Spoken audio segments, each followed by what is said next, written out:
Hello बच्चों, आप मेरे साथ हैं मेरे चैनल आरएसपी क्लासेस में और आज हम करने वाले हैं एनसीईआरटी क्लास 7 एक्सरसाइज 1.3 का क्वेश्चन नंबर 5। तो आइए देखते हैं क्या है हमारा question number 5। Find the product using suitable property. तो बच्चों यहाँ पर हमें जो इंटीजर्स दिए गए हैं उनका प्रोडक्ट फाइंड करना है और वो भी सुटेबल प्रॉपर्टी लगा करके।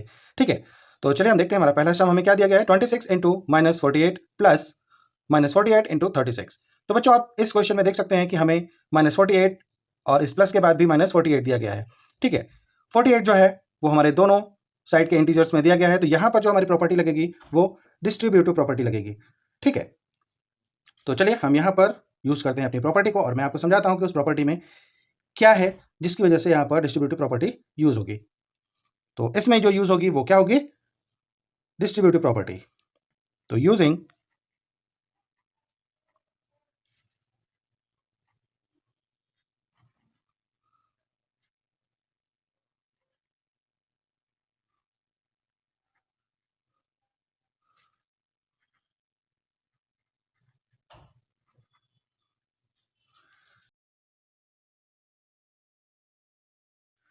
हमारा जो डिस्ट्रीब्यूटिव प्रॉपर्टी होता है बच्चों, उसमें ए ब्रैकेट में बी प्लस सी होता है। ठीक है, और इसके इक्वल में होता है बच्चों, यहां पर जो ए है इस ए का मल्टीप्लाई इस बी में भी होना है और इस ए का मल्टीप्लाई इस सी में भी होना है। ठीक है, तो जो डिस्ट्रीब्यूटिव प्रॉपर्टी निकल के सामने आती है वो कुछ इस तरह से हो जाती है, ए इंटू बी प्लस ए इंटू सी। ठीक है, इट मीन्स कि ये जो ए कॉमन है इसका मल्टीप्लाई बी में भी हुआ है और सी में भी हुआ है। ठीक है, तो यहां पर जो हमें ये क्वेश्चन दिया गया है वो कुछ इस फॉर्म में दिया गया है। हमारा ए यहां पर क्या हो जाएगा बच्चों, -48। ठीक है, और जो बी होगा वो 26 और जो सी होगा वो -36 हो जाएगा। ठीक है, ये क्वेश्चन हमें इस फॉर्म में दिया गया है, इसे हम इस फॉर्म में करके इजीली सॉल्व कर सकते हैं। देखिए, जो हमारा ए है -48 जो कि हमें कॉमन दिया गया है दोनों में, ठीक है ना, तो कॉमन को हम निकाल देते हैं बाहर, मींस -48 और ये ब्रैकेट में हो जाएगा 26, बीच में हमारा यहां प्लस का साइन है तो वो प्लस आएगा और दूसरा नंबर हमारा है -36। ठीक है बच्चों, आई होप कि आपको इतना समझ में आ गया होगा। चलिए अब हम इसे करते हैं सॉल्व। -48, ठीक है, यहां ब्रैकेट में आ जाएगा बच्चों ये 26 और इस प्लस और इस माइनस का मल्टीप्लाई होगा तो ये हो जाएगा माइनस का 36। ठीक है, अब -48 ब्रैकेट है, इट मीन्स कि यहां पर इंटू हो जाएगा और 36 में से हम 26 को करेंगे माइनस तो हमारा आ जाएगा 10, लेकिन वो किसका आएगा, माइनस का आएगा। ठीक है, क्योंकि माइनस की डिजिट जो है हमारी वो ग्रेटर है। अब हमें करना है 48 इंटू -10। तो यहां भी देखिए बच्चों माइनस का साइन है और इस 10 के साथ भी माइनस का साइन है, तो ये दोनों जब मल्टीप्लाई होंगे तो हो जाएगा प्लस का साइन और 48 का मल्टीप्लाई करेंगे आप 10 में तो वो आ जाएगा 480। ठीक है बच्चों, तो यही है हमारे इस पार्ट का आंसर। तो आई होप कि आपको ये इजीली समझ में आ गया होगा। चलिए अब हम देखते हैं इसके बी पार्ट को, उस बी पार्ट में हमारी कौन सी प्रॉपर्टी लगेगी। ठीक है, तो हमारा जो फर्स्ट क्वेश्चन था बच्चों इसमें तो हमारी लगी डिस्ट्रीब्यूटिव प्रॉपर्टी। हमारा जो सेकंड क्वेश्चन हमें दिया गया है, इस सेकंड क्वेश्चन में बच्चों हमारी लगेगी एसोसिएटिव प्रॉपर्टी। अब एसोसिएटिव प्रॉपर्टी क्या होती है, चलिए हम उसे पहले समझते हैं। यूजिंग एसोसिएटिव,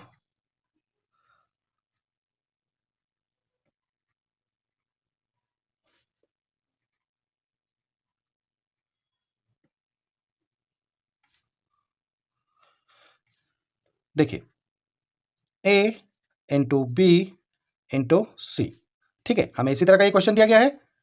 सपोज कर लीजिए ए है, ये बी है और ये सी है। ठीक है, इक्वल में भी ए इंटू बी इंटू सी। तो जो हमारी एसोसिएटिव प्रॉपर्टी में जो हम रूल हमें फॉलो करना होता है बच्चों, वो रूल ये होता है कि या तो हम पहले इस ए और बी का मल्टीप्लाई करें उसके बाद हम सी का मल्टीप्लाई कर दें।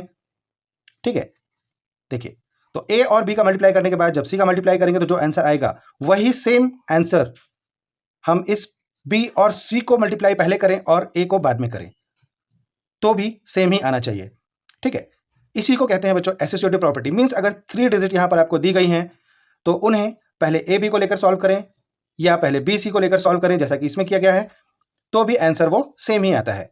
ठीक है, तो यहां एक बार हम 8 इंटू 53 करेंगे तो भी हमारा आंसर वही आएगा जो कि माइनस 125 इंटू 53 को मल्टीप्लाई करने के बाद आएगा। इन तीनों नंबर में से आप किसी को भी पहले लेकर के दो नंबर को मल्टीप्लाई करिए और तीसरे को बाद में करिए तो आंसर सेम ही आना चाहिए। वही होता है हमारा एसोसिएटिव प्रॉपर्टी। ठीक है, तो चलिए यहां पर हम मल्टीप्लाई करते हैं। तो देखिए यहां पर बच्चों हम मल्टीप्लाई करते हैं पहले 8 को और माइनस 25 को। ठीक है, इससे हमारे क्वेश्चन पर कोई भी फर्क नहीं पड़ेगा, आंसर पर कोई भी फर्क नहीं पड़ेगा कि हम 8 और 53 को मल्टीप्लाई करें या माइनस 125 और 53 को मल्टीप्लाई करें। पहले हम मल्टीप्लाई करते हैं यहां पर, चलिए 8 इंटू माइनस 125 को। इसमें केवल आपको ये देखना है कि इजीली जिसका मल्टीप्लाई करके आपको सॉल्यूशन मिल जाए, आपको उनका मल्टीप्लाई पहले कर देना है। ठीक है, तो 8 इंटू 125, इसका जब मल्टीप्लाई आप करेंगे बच्चों तो आपको आंसर आएगा 1000 और वो भी आएगा माइनस का, क्योंकि 125 के साथ आपका माइनस साइन है और 8 जो है वो प्लस का है। ठीक है, और इंटू 53 तो यह है ही साथ में। 53 का मल्टीप्लाई कर दीजिए 1000 से, तो जब हम इनका मल्टीप्लाई करेंगे बच्चों तो हमारा आंसर आ जाएगा माइनस 53,000। ठीक है, और यही हो जाएगा बच्चों हमारे इस पार्ट का आंसर। ठीक है, चलिए बच्चों हम देखते हैं इसका थर्ड और फोर्थ पार्ट को। इसमें हमारा जो थर्ड पार्ट दिया गया है बच्चों वो दिया गया है 15 into minus 225 into minus 4 into minus 10। ठीक है, तो इस क्वेश्चन को करने के लिए भी बच्चों हम एसोसिएटिव प्रॉपर्टी का यूज कर सकते हैं। ठीक है, पहले हम इन दोनों में से किसी को भी लेकर के मल्टीप्लाई करें, हमारे आंसर पर कोई फर्क नहीं पड़ेगा। तो पहले यहां बच्चों मल्टीप्लाई करेंगे माइनस 25 इंटू माइनस 4 को एक साथ और 15 और माइनस 10 को एक साथ। देखिए कुछ इस तरह से माइनस 25 इंटू माइनस 4। ठीक है, और दूसरे ब्रैकेट में हमारा हो जाएगा ये 15 इंटू माइनस 10। ठीक है, तो यहां पर आप किसी भी नंबर को एक दूसरे के साथ लेकर मल्टीप्लाई कर दीजिए। बस आपको अपना इजी फॉर्म चूज करना है जिससे कि आपका जो मल्टीप्लिकेशन है या सॉल्यूशन है वो इजी तरीके से आपको फाइंड हो जाए। तो 25 इंटू 4 करेंगे बच्चों तो ये आ जाएगा 100। ठीक है, तो ये जो 100 आएगा बच्चों ये हमारा प्लस का आ जाएगा। क्यों? क्योंकि यहां पर भी माइनस का साइन है और यहां भी माइनस का साइन है। ठीक है, इसके बाद हमें इंटू दिया गया है 15 इंटू 10। 15 इंटू 10 करेंगे बच्चों तो ये आ जाएगा 150। 15 10 होता है 150, लेकिन ये आएगा माइनस का।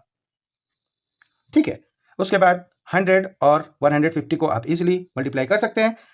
ठीक है, 15 1 ये हो जाएगा 15 और 1 2 एंड 3 0, और ये जो 15,000 आया ये आएगा बच्चों माइनस का, क्योंकि इस 150 के साथ में माइनस का साइन है।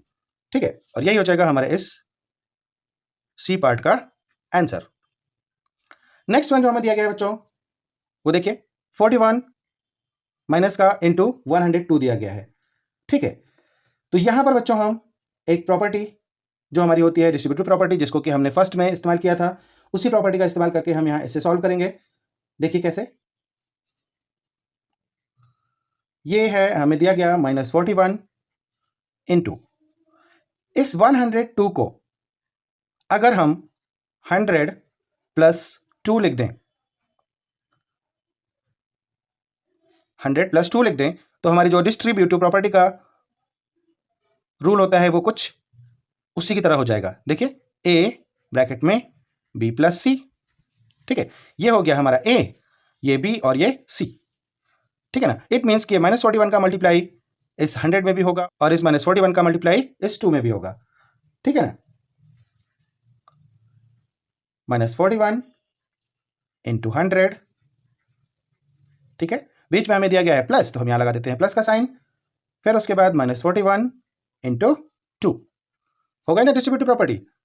अब इसे कर दीजिए सॉल्व, तो ये आ जाएगा 4100 माइनस का, बीच में यहां प्लस का साइन लगा दीजिए और 41 और 2 को मल्टीप्लाई करेंगे तो ये हो जाएगा 82। 82 जो आएगा बच्चों वो आएगा हमारा माइनस का, माइनस 82। ठीक है, देखिए माइनस 4100 प्लस और माइनस इनका मल्टीप्लाई होगा तो साइन आ जाएगा मल्टीप्लाई का और ये हो जाएगा 82। ठीक है, अब ये भी माइनस का हो गया और ये भी माइनस का हो गया, दोनों नंबर हमारे क्या हो गए, माइनस के हो गए। तो इन नंबर्स को हम आपस में कर देंगे बच्चों प्लस, लेकिन साइन आएगा हमारा माइनस का, तो ये आ जाएगा माइनस 4182। यही हो जाएगा बच्चों हमारे इस पार्ट का आंसर। ठीक है,